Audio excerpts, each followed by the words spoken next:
उदे ग आंबे उदे या मालिकेत आजच्या एपिसोडमध्ये काय होणार आहे ते आपण पाहूया. मालिका सुरू झाल्यावर आपण पाहतो की अतिकार हा रेणुकेला मारण्यासाठी तिच्या पाठीमागे जाताना आपल्याला पाहायला मिळतो व इकडे पाहतो की यल्लमा सुद्धा मनी शोधताना आपल्याला मालिकेत दिसत आहे. नंतर अतिकार मनातल्या मनात म्हणतो की ज्यावेळी हे काळे ढग निघून जातील त्याच वेळी मला रेणुकेला मारता येईल.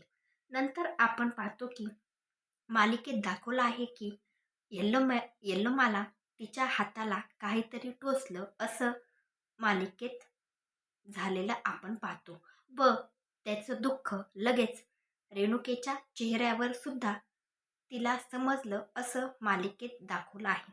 नंतर आणखी आपण पाहतो की दमकअग्नी अतिकारच्या पत्नीला तिच्या घरी सोडण्यासाठी जाताना आपण मालिकेत पाहतो व नंतर मालिकेत आपल्याला पाहायला मिळतं की यल्लमाला एक मणी सापडतो व ती खूप खुश होते व ती म्हणते फक्त आता 3 मणी आणखी गावायचे राहिले आहेत.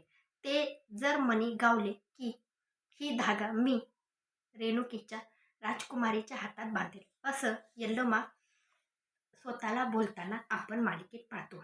नंतर आपण पाहतो की अचानक जी काळे ढग होते ते निघून जाऊन प्रकाश पडतो व अतिकार खूप खुश होतो व म्हणतो मी आता माझी सावली तिच्यावर सोडेल व तिचा अंत करेल, तिला भस्म करेल असं अतिकार मनातल्या मनात म्हणतो व तो खूप खुश झालेलं आपल्याला पाहायला मिळतं. हे पाहून नारद मुनी ब्रह्मदेवाला म्हणजेच पित्यांना म्हणतात की असं का पिता, आदिशक्तीला माहिती नाहीये का अतिकार अतिकार त्यांच्यासोबत काय करणार आहे. तरी सुद्धा आपल्याला असं वाटतं की आदिशक्तीला काहीच ठाऊक नाहीये. असं का भगवान शिवसुद्धा त्यांची मदत का करत नाहीत असं नारद मुनी ब्रह्मदेवाला म्हणताना आपल्याला मालिकेत दाखवलं आहे. तेव्हा ब्रह्मदेव म्हणतात ही लीला आहे आदिशक्तीची. आदिशक्ती आत्ता सध्या मानवी रूपात आहेत. त्यांनी काहीतरी सुचवलं असेल त्याचमुळे त्या शांत आहेत, नाहीतर त्या आत्तापर्यंत अतिकारचा नाश केला असता. आपण पाहूया त्या काय करतील ते असं नारद मुनी म्हणताना आपण मालिकेत पाहतो. नंतर आपण पाहतो की यल्लमाला आणखी मणी दिसतात व ती खूप खुश होते. पण त्या मण्यापाशी विंचू असतो. ते पाहून तिच्या मनामध्ये एक विचार येतो, हे मणी पण मला पाहिजे आहेत, पण मी हे मणी घेत असताना विंचूने जर मला चावले तर काय होईल. पण नंतर आणखी विचार करते व म्हणते माझे शंभू हर हर माझ्यासोबत आहेत. त्यांनी मला आत्तापर्यंत कोणत्याही काळामध्ये त्यांनी साथ दिली आहे, ते आत्ताही मला साथ देतील. मला सध्या हे मणी घ्यायचे आहे, जे होईल ते होऊ जा. म्हणून ती हर हर शंभू हर हर, शंभू हर हर महादेवा, शंभू हर हर महादेवा असं म्हणत ती मणी घेत असताना आपण मालिकेत पाहतो. पण त्याच ठिकाणी विंचूही असतो. ते नाव घेत शंभू हर हर महादेवा असं म्हणत म्हणत यल्लमा त्या मण्यांच्या जवळ जाते. तेव्हा अचानक महादेवाच्या शक्तीने तो विंचू पाठीमागे सरकताना मालिकेत दाखवला आहे. अशा पद्धतीने आपल्याला पाहायला मिळतं की यल्लमाला आणखी मणी सापडतात. फक्त एक मणी राहिलेला असतो असं यल्लमा स्वतःला म्हणताना आपण पाहतो.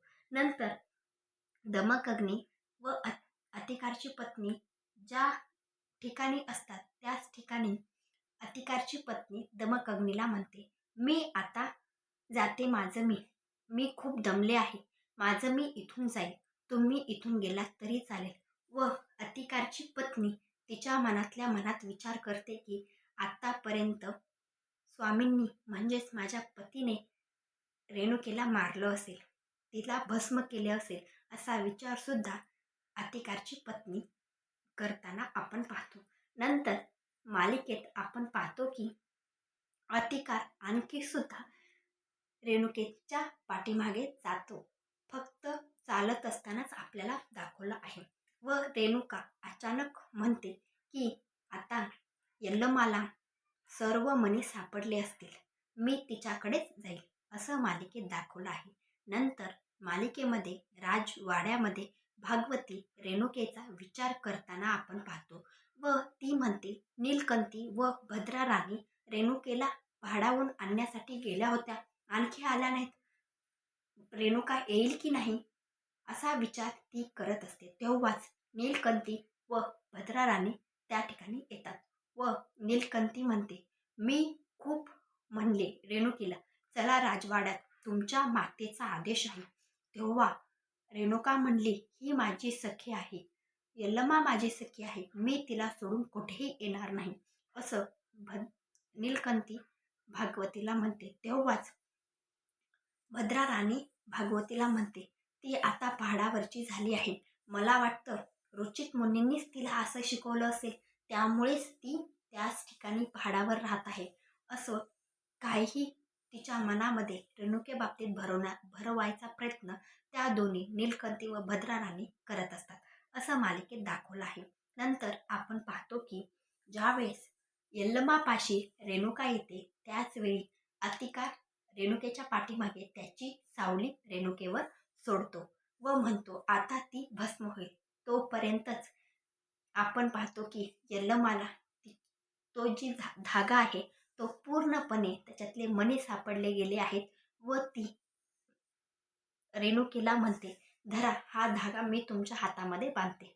तेव्हा ज्यावेळी तो धागा रेणुकेच्या हातात यल्लमा बांधते त्याचवेळी अतिकारची सावली तिथून निघून जाते. अशा पद्धतीने मालिकेत दाखवलं आहे व त्याच ठिकाणी दमकअग्नी सुद्धा येतो. हे झाल्यानंतर आपण पाहतो की रेणुका यल्लमाला म्हणते, चला आता आपल्याला राजवाड्यात जायचं आहे व ती रेणुका यल्लमाला राजवाड्यात नेते. खूप वेळा यल्लमा म्हणते, मला राजवाड्यात यायचं नाहीये, मी पहाडावरच बरी आहे, माझी सावलीसुद्धा कोणावर पडू नये, इथे कोण काही म्हणेल, असं यल्लमा रेणुकेला म्हणते. रेणुका म्हणते, काही नाही, चला माझ्या राजवाड्यात तुम्हाला यायचं आहे व त्या राजवाड्यात येतात व राजवाड्यात आल्यानंतर भागवती पाहते की रेणुकेने यल्लमाला राजवाड्यात आणलं आहे. तेव्हा भागवती म्हणते, या ठिकाणी यल्लमा राहू शकत नाही. तेव्हा रेणुका म्हणते, असं का, असं का, आपण श्रीमंत आहात म्हणून. तेव्हा भागवती म्हणते, श्रीमंत म्हणून नाही, पण तुम्ही राजकुमारी आहात, यल्लमा तुमची सखी म्हणून या ठिकाणी राहू शकत नाही.